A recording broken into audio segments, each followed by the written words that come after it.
Before we try to tie everything back up to where we were a moment ago, this is a copy of the Irish Voice. Is the fact that it's in color important? Very important in terms of... I didn't have color when I was a kid. Well, on the newsstands in New York, you got to try something. I mean, Newsday try his face, we try color. Everything's going to be color. Yeah. Yeah. It's got to be. The Times will go to color. The New York Times will? Yeah, they've already... So will the Washington Post. You've got to. I mean, it's been called the Good Gray Times for so long. And it'll be shades changed. of gray. Shades of pastel. They've even got a prototype of it, haven't they? Of their I colour. guess I don't know that. I know they're low. Isn't it in some way a boy's dream, perhaps a girl's dream, to start a newspaper? Some kids do it as a game and put them out in the neighborhood. Well, could you publish a success, how to succeed list of guiding principles for somebody trying to put out a paper, since so many people lose their shirts at it? I could tell them what not to do by my own bitter experience. What would be some things not to do? A lot of it has nothing to do with how good your team is. It's got to do with the people you're dealing with, the people who control the newsstands, the people who control how you get your product from your printer onto that stand. Incredibly complicated technical business that you can make big mistakes at. If you're trying to break into the New York newsstands, for instance, it's taken me the best part of a year and a half. Newsstands have to be handled the right way. Well, in the old days, they handled them with strong-arm guys. Well, that's what I thought might be lurking here. Annenbergs. But that's no more. Because they're mostly, Filipinos and Indians and Pakistanis have the newsstands, and they're very peaceful people. Yeah.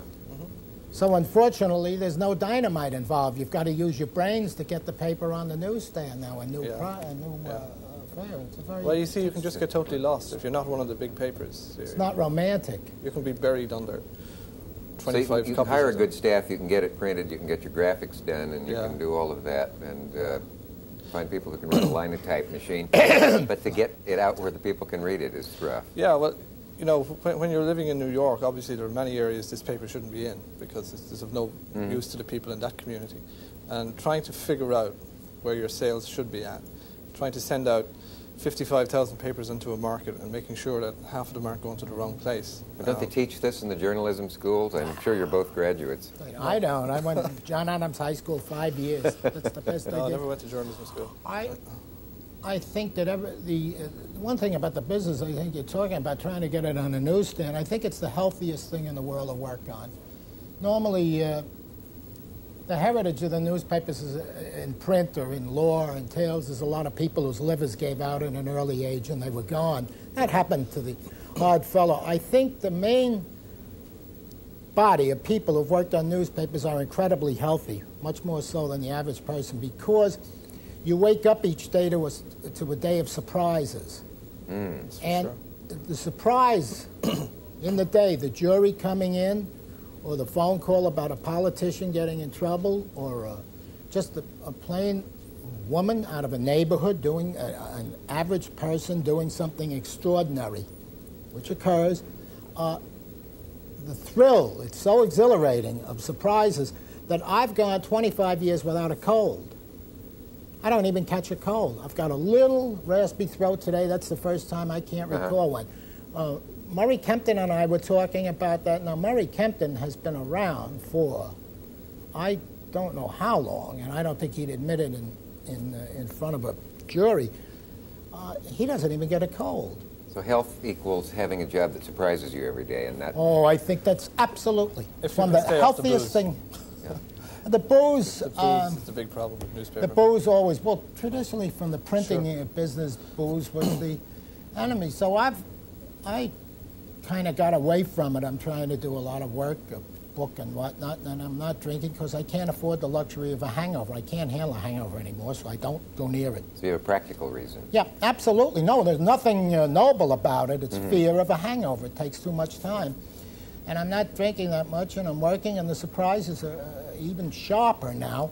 And actually, when you come out of the house each day and go into the newspaper business, it's like going into a high school yard. You're that young. You're 19, 20 years old. It doesn't matter. Go to play instead of go to work. Sure. Well, and the surprise, it keeps you going. Murray Kempton rides a bike around New York City. in the rain, in the snow. The man is in his 70s. That's right. And he's like, he's about age 22 or 23 because of this business. It's a tremendous thing. The most underrated thing in the world for your health is a surprise. This has become a show of health tips, and that's probably the best. I'm a very one I've smart heard fellow. in a I'm long telling time, them the but truth, everybody's too. going to run into the newspaper business to stay healthy now. No question. They're nuts if they Hang on a don't. second. When I still suspect there are a few hip flasks around city editors' desks. What, there's young people coming in? Oh, maybe not. Come on, Maybe it's not. gone. Do you know in Ireland, if you go to rent a car, as I did 2 years ago, and you describe yourself as a journalist, they will not give you the car. Because that meant I'm a drunk? Yeah, because they immediately equated, and the insurance company has said no cars for journalists. I mean, that's... By the way, did your paper get into whatever it was Jimmy did to rile the Irish not too long ago? Oh, we were talking about the... that's church and state. The I don't know why they Father should Healy from Georgetown, Oh, yeah. Yeah. a Jesuit priest, was named the head of the New York Public Library. And I took exception to it. I thought that there's a separation of church and state, and he has a vow of obedience to the Jesuit order in Rome. And I don't think he should be in charge of a library with books written by heretics, rascals, lesbians, abortion, pro-abortion. I don't think he should have anything to do with a library. If that list didn't include your favorite subject, perhaps it will when we come back after this.